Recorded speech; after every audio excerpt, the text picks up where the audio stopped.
오늘은 심는 법을 배우라라는 제목으로 하나님 말씀을 증거하도록 하겠습니다. 심는 법을 배우라입니다.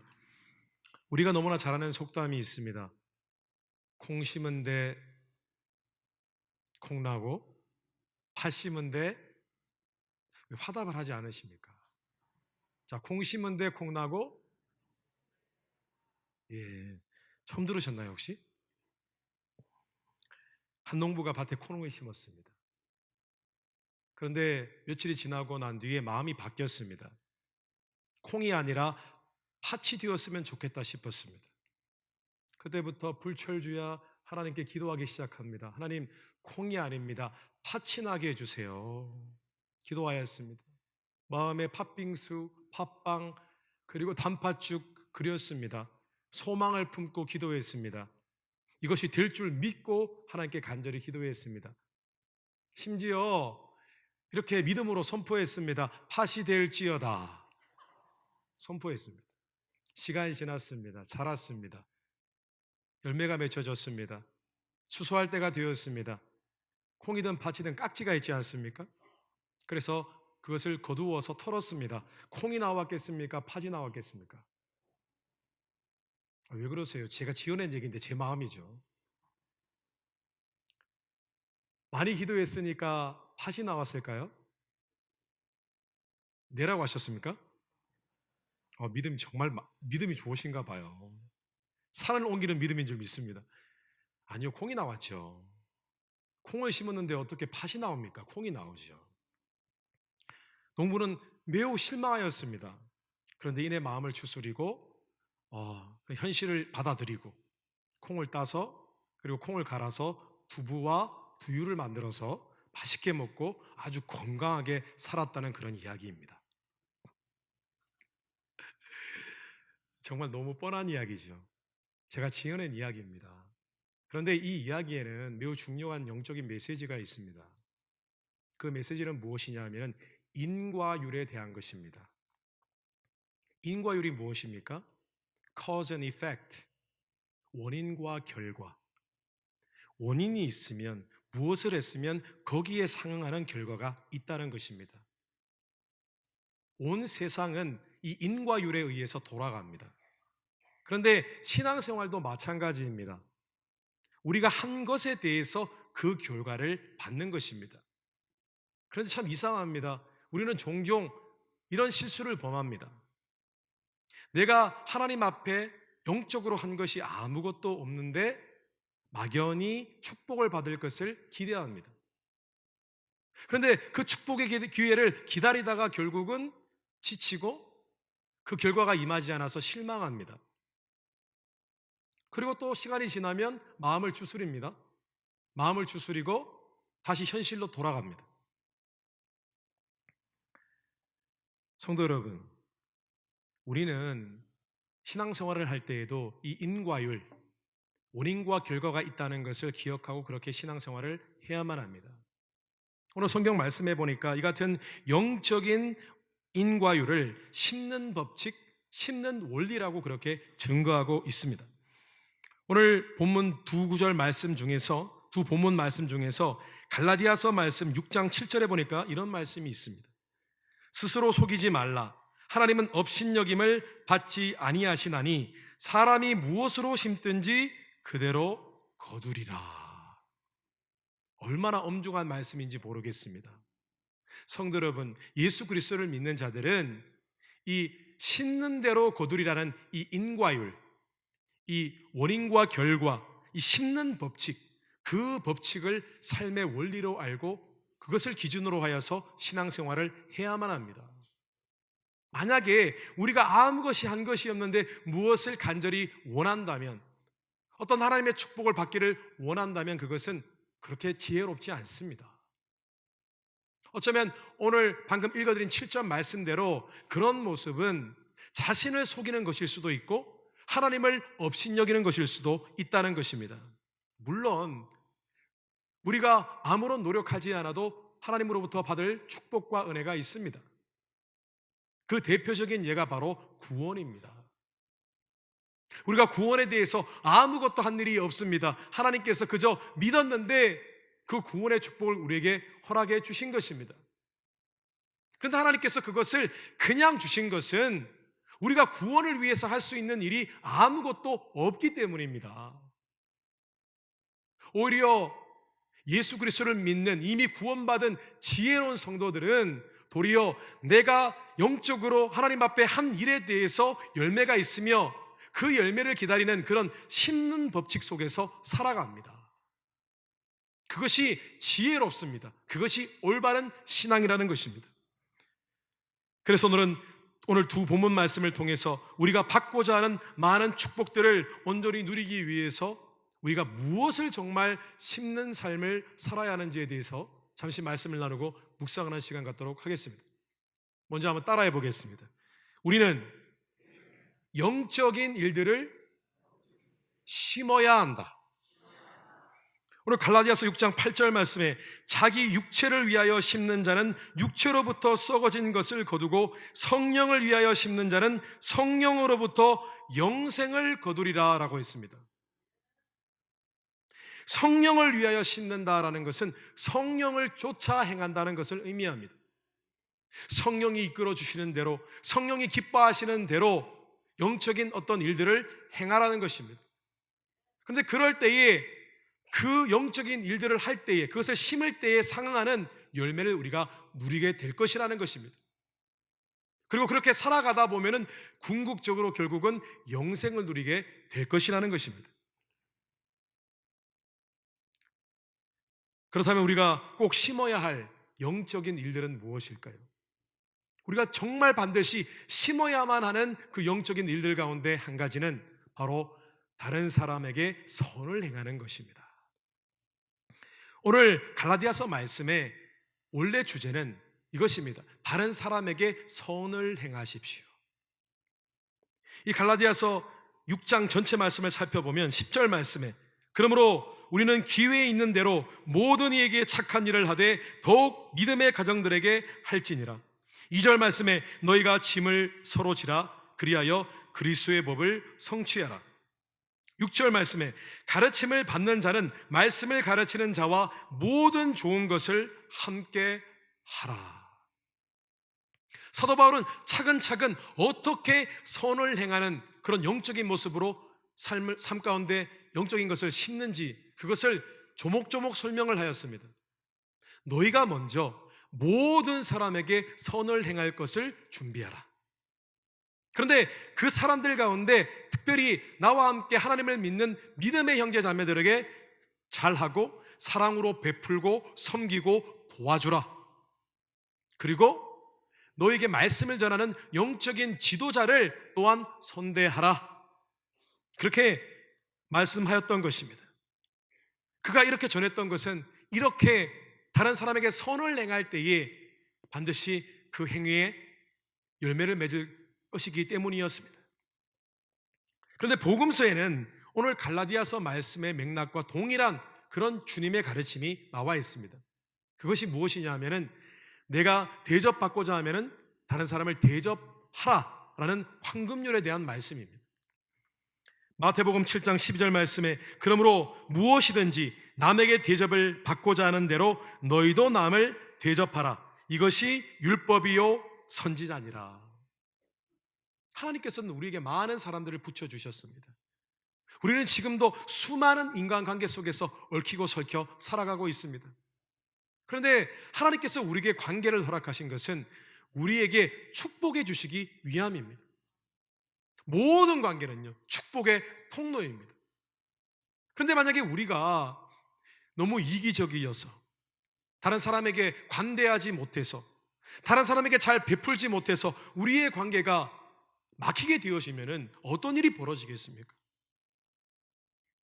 우리가 그렇게 살아가고 있는데 하나님께서 그 사람들을 통해서 축복해 주실 것을 기대하는 것은 넌센스입니다. 우리는 단순히 그저 살아가면서 흔히 받는 그런 기회와 축복을 받기 위해서라도 우리는 마태복음 말씀대로 대접받기를 원한다면 대접할 수 있는 그런 지혜가 필요합니다. 우리는 다른 사람을 잘 대접하고 선대해야 합니다. 하나님이 사랑하시는 믿음의 형제 자매들을 돕고 베풀 수 있어야 합니다. 하나님이 사랑하시는 말씀을 전하고 거룩한 하나님의 일들을 감당하는 종들을 우리는 섬기고 그들을 정말 선하게 대해야 합니다. 그럴 때에 하나님께서 그들을 통해서 우리가 베푼 것, 선을 행한 것을 다시 돌려받게 하실 것입니다.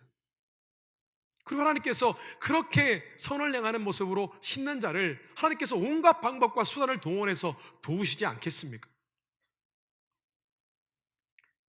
그래서 주님은 황금률에 대해서 말씀을 하실 때에 다른 사람에게 선을 행하는 것에 대해서 말씀하실 때 이렇게 말씀하셨습니다. 이 황금률 대접받기 전에 먼저 대접하라는 이 황금률을 말씀하실 때 이것이 율법이요 이것이 선지자니라 라고 말씀하셨습니다. 이 율법이라는 말의 의미는 이 말씀이 다른 어떤 하나님의 말씀과 동일하게 귀한 가치를 가지는 하나님의 지혜와 계시다 이런 의미입니다. 그리고 선지자라는 의미는 마치 선지자가 미래를 예언하는 것처럼 이 말씀의 원리를 지키게 되어지면 그 사람의 미래에 축복받을 것은 안 봐도 뻔하다, 안 봐도 비디오다 라는 뜻입니다. 성도 여러분, 사람들에게 선을 행하십시오. 친절하십시오. 베푸십시오. 잘 하십시오. 하나님께서 반드시 축복하실 것입니다. 그렇게 선한 일들을 계속해서 심어 나갈 때에 그 축복이 내게뿐만 아니라 내 자녀에게 미쳐 내려가는 그런 복된 삶을 살게 되시기를 주님 이름으로 축원합니다. 그런데 우리가 심어야 할 영적인 일들은 다른 사람에게 선을 행하는 것뿐만이 아닙니다. 성경 말씀에 보면은 우리가 하나님의 말씀을 또한 심어야 한다고 그렇게 증거하고 있습니다. 복음서에서 예수님은 하나님의 말씀을 묵상하고 순종하는 것을 마치 씨앗을 심는 것으로 비유하였습니다. 마태복음 13장 23절에 좋은 땅에 뿌려졌다는 것은 말씀을 듣고 깨닫는 자니 결실하여 어떤 것은 100배, 어떤 것은 60배, 어떤 것은 30배가 되느니라 하시더라. 성도 여러분, 믿는 자가 하나님의 말씀을 자신의 심령 가운데 심게 되어지면 놀라운 역사가 일어납니다. 그 말씀으로 심령이 변화되고 가치가 변화되고 삶의 모습이 변화되기 시작하면 그 효과는 극대화되어집니다. 잘 아시다시피 사람이 하나의 가치관만 변화되어도 그의 삶 전체가 변화되어집니다. 그런데 하나님께서는 우리가 말씀을 내 심령 가운데 심는 그런 영적인 일을 심을 때에 우리에게 반드시 축복이 있다고 그렇게 증거하고 있습니다. 하나님의 말씀이 사람의 마음 가운데 심겨지면 그의 내면이 변화합니다. 저는 YDC 청년부를 섬길 때에 한 가지 사건을 지금도 잊지 못합니다. 그 장면이 생생합니다. 하루는 예배를 드리고 새롭게 온 우리 세 가족 형제 자매들을 만나서 인사를 하고 이제 집에 가려고 파킹랏을 걷고 있었습니다. 제가 세워둔 차로 걸어가고 있었는데 걸어가는 중에 어떤 청년이 제게 다가왔습니다. 그런데 그 청년의 얼굴이 발갛게 달아올라 있었습니다. 눈도 충혈되어 있었습니다. 그래서 마음 가운데 이런 생각을 했습니다. 그 말로만 듣던 설교 가운데 시험 들어서 그 시험 든 부분을 따지러 오는구나. 그런 생각이 들었습니다. 그래서 마음에 굉장히 근심 걱정을 했습니다. 이 청년이 도대체 내게 무슨 말을 하려는 걸까? 내가 오늘 전한 말씀 혹시 시험 들게 한 부분이 있었나? 고민을 하게 되었습니다.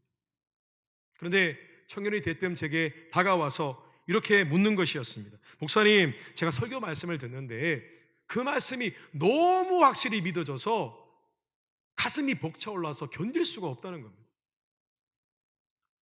얼마나 벅차오르냐면 가슴이 터질 것 같다는 것입니다. 지금도 눈물이 나오는 것을 애써 참으면서 가슴을 진정시키고 있다는 것이었습니다. 그 순간 그런 마음이 들었습니다. 하나님께서 말씀을 통하여 성령께서 이 청년의 마음을 움직이고 계시는구나. 뒤집고 계시는구나. 변화시키고 계시는구나. 그 확신이 들면서 제가 그 청년에게 이렇게 말해 주었습니다. 형제님, 지금 성령님께서 형제님의 마음을 하나님 말씀으로 만지시고 있습니다. 지금 형제님 마음 가운데는 정말 하나님을 믿는 참 믿음이 지금 생겨나고 있습니다. 형제님은 말씀으로 지금 거듭나고 있는 중입니다. 새로운 탄생이 일어나고 있습니다. 이제 앞으로 삶이 변화될 것입니다. 과거의 세속적인 모습 끊어져 나갈 것이고, 새로운 은혜가 임할 것이고, 조만간 지금까지 경험해 보지 못한 그런 은혜를 체험하게 되실 것입니다.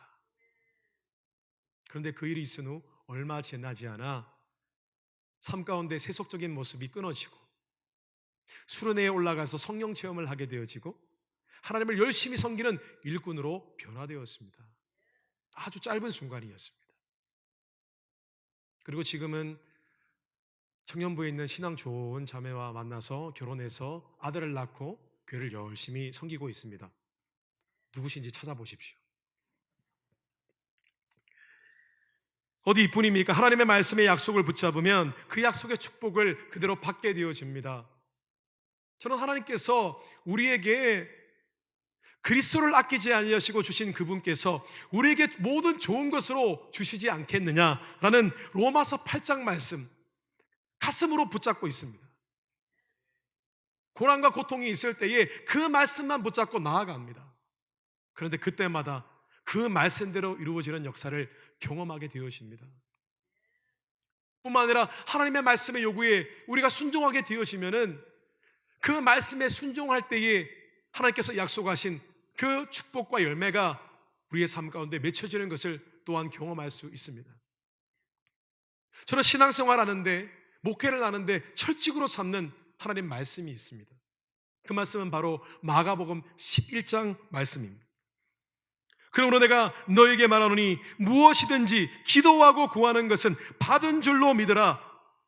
그리하면 너에게 그대로 되리라. 그런데 다음 말씀이 더 중요합니다. 서서 기도할 때에 아무에게나 혐의가 있거든 용서하라. 그리하여야 하늘에 계신 너희 아버지께서도 너희 허물을 사하여 주시리라 하시니라. 저는 이 말씀을 묵상하면서 한 가지 하나님께 축복받는 비결을 깨달았습니다. 만약에 우리 하는 모든 일들 가운데 하나님께 축복을 받으려면은, 내가 하나님께 드려지는 모든 기도가 막히지 않고 더 크게 역사하려면은, 내가 다른 사람을 결코 미워하거나 불편한 마음을 느끼지 말아야겠구나라는 사실을 깨닫게 되었습니다. 그래서 저는 결코 하나님 앞에 누군가 불편해하는 마음을 하루 이상 넘기지 않습니다. 하나님께 기도합니다. 그를 사랑하는 마음이 들 때까지 기도합니다. 그것을 해결받고 목회하고 기도합니다. 그런데 하나님께서 그렇게 할 때에 모든 관계를 형통하게 하셨습니다. 하나님께서 부족한 종을 붙잡아 주시고 은혜를 베풀어 주셨습니다. 성도 여러분, 하나님의 말씀을 심으십시오. 하나님의 약속의 말씀을 붙잡으십시오. 순종해야 할 말씀에 순종하십시오. 무엇보다도 가슴에 나의 심령의 말씀을 심어 내면의 변화를 기대하십시오. 그렇게 하셔서 이 말씀을 심을 때에 얻는 모든 축복을 다 받고 누리게 되시기를 주님의 이름으로 축원합니다. 그런데 우리가 심어야 할 영적인 일들 가운데 또 하나가 있습니다. 바로 기도입니다. 시편 126편 5절 6절 말씀에 눈물을 흘리며 씨를 뿌리는 자는 기쁨으로 거두리로다. 울며 씨를 뿌리러 나가는 자는 반드시 기쁨으로 그 곡식단을 가지고 돌아오리로다. 성경 말씀은 기도를 하는 것도 씨를 뿌리는 것과 씨를 심는 것과 동일하다고 그렇게 증거하였습니다. 우리가 씨를 뿌리듯이 기도를 심으면 하나님께서 반드시 그 열매를 거두게 되어 있는데, 어떤 열매냐면은 우리를 너무나 기쁘고 행복하게 하는 그런 열매를 거두게 될 것이다라고 그렇게 증거하고 있는 것입니다. 그런데 우리가 기도를 심을 때에 그 기도가 어디에 심어지게 되는 것일까요? 그 심는 곳은 바로 저 천상 하늘입니다. 계시록 5장 8절 말씀에 장로들의 손에는 검은고와 향이 가득한 금대접이 들려 있었습니다. 이 향은 하나님의 백성들이 드린 기도들입니다. 계시록 8장 3절 4절 말씀에 다른 천사 하나가 제단 앞으로 나아왔습니다. 그 천사는 금향로를 들고 있었습니다. 금향로에 향을 가득 채워 성도들의 기도와 함께 보좌 앞에 금제단에 내려놓았습니다. 향의 연기가 천사의 손에서 하나님께로 올라갔습니다. 이 향과 함께 성도들의 기도도 하나님 앞으로 올라갔습니다. 성도 여러분, 우리가 기도할 때에 어떤 역사가 벌어지는지를 우리는 기억해야 합니다. 늘 머릿속으로 그려야 합니다. 그래서 더욱 기도를 심어야만 합니다. 우리가 기도할 때 그 기도는 마치 연기처럼 하늘로 올라갑니다. 금양단에 그 연기가 채워집니다. 보이지 않는 영적인 곳에서 그 기도가 쌓여서 그 기도의 분량이 채워집니다. 그리고 어느 순간 하나님의 때, 카이로스의 때에 그 기도의 열매가 하늘로부터 우리에게 내려오는 것입니다. 이것을 그리면서 기도를 심는 그런 기도의 종들이 되시기를 주님의 이름으로 축원합니다. 오늘 말씀드린 우리가 심어야 할 영적인 일들 가운데 세 가지만 있는 것은 아닙니다. 다른 많은 영적인 일들 우리가 심어야 합니다. 그런데 이 세 가지, 하나님 앞에 사람에게 선을 행하는 일, 심령의 말씀을 심는 일, 저 하늘의 기도를 심는 일, 이 영적인 일들을 심으셔서 전에는 경험하지 못했던 하늘의 신령한 축복을 누리게 되시기를 주님의 이름으로 축원합니다. 둘째로 한번 따라해 보겠습니다. 우리는 물질을 심어야 한다. 우리는 물질을 심어야 합니다. 오늘 두 번째 본문 말씀 고린도후서 9장 6절에 이런 말씀이 있습니다.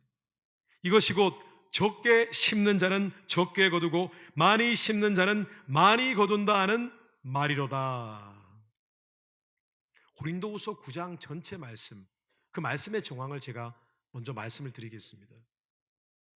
고린도후서가 쓰여질 때에 그 당시에 사도 바울은 구제 사역을 하기 위해서, 가난한 사람들을 돕기 위해서 헌금을 모금하고 있었습니다. 그런데 그 헌물을 부탁한 곳이 두 교회였습니다. 한 교회는 고린도 교회였고 또 다른 교회는 마게도니아 교회였습니다. 그들에게 요청을 하여서 이 정도의 헌물이 필요하니까 언제까지 헌금을 모금해 주시면 감사하겠습니다라고 부탁을 했습니다.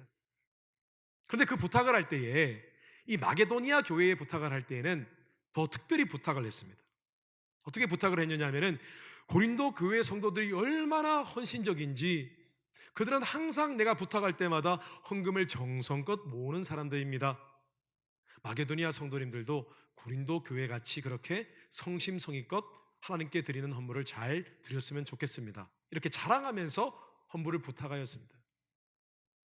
그런데 어느 날 고린도 교회와 바울 사이에 갈등이 있었습니다. 그래서 고린도 교회가 헌금을 모금하고 있다가 그 헌금을 모금하는 것이 잠시 중단이 되었습니다. 그리고 또 시간이 지났습니다. 감사하게도 고린도 교회와 사도 바울 사이의 관계가 다시 회복이 되었습니다. 회복이 되고 보니까 사도 바울의 염려가 되었습니다. 언제까지 분명히 구제 헌금을 어디에 전달하기로 약속을 했는데 고린도 교회 성도님들이 아직 헌금을 모금하지 않았다는 그런 소식을 듣고 내가 조금 더 요구를 해서 헌금을 준비하게 만들어야겠다라는 생각이 들었습니다. 그래서 사도 바울과 함께 사역을 하는 사람들을 보내어서 헌금을 모금할 수 있게끔 돕겠다고 그렇게 편지를 오늘 고린도후서 말씀을 통해서 쓴 것입니다. 조금 오늘과는 상식적으로 조금 맞지 않는 부분이 있지만은 사도 바울이 그렇게 했던 이유는 그들이 헌금을 준비할 시간, 여유를 갖기 원했기 때문입니다. 그런데 특별히 바울이 이렇게까지 했던 이유는 두 가지 이유였습니다. 한편으로는 헌물이 준비되어 있지도 않은 상태에서 갑자기 사도 바울이 방문을 해서 헌금을 요구할 경우에 그들이 부랴부랴 헌금을 준비해서 그들 가운데서는 억지로 헌물을 내서 그렇게 헌물을 낼 때에 자칫 하나님이 기뻐하시지 않는 헌물을 들을까봐 걱정했던 것입니다. 그리고 또 하나, 사도 바울이 방문할 때에 마게도니아 교회의 성도님들도 같이 방문할 텐데 그때에 부랴부랴 헌금을 챙기는 모습 보고 실망하지 않기 위해서 그렇게 부탁을 하였던 것입니다. 고린도서 9장 5절 말씀에 그러므로 내가 이 형제들로 먼저 너희에게 가서 너희가 전에 약속한 연보를 미리 준비하게 하도록 권면하는 것이 필요할 줄 생각하였노니 이렇게 준비하여야 참 연보답고 억지가 아니니라. 그런데 바울이 이렇게까지 고린도 교회에 노골적으로 헌금을 내는 부분에 대해서 참견을 했던 이유는 다른 것이 아니었습니다.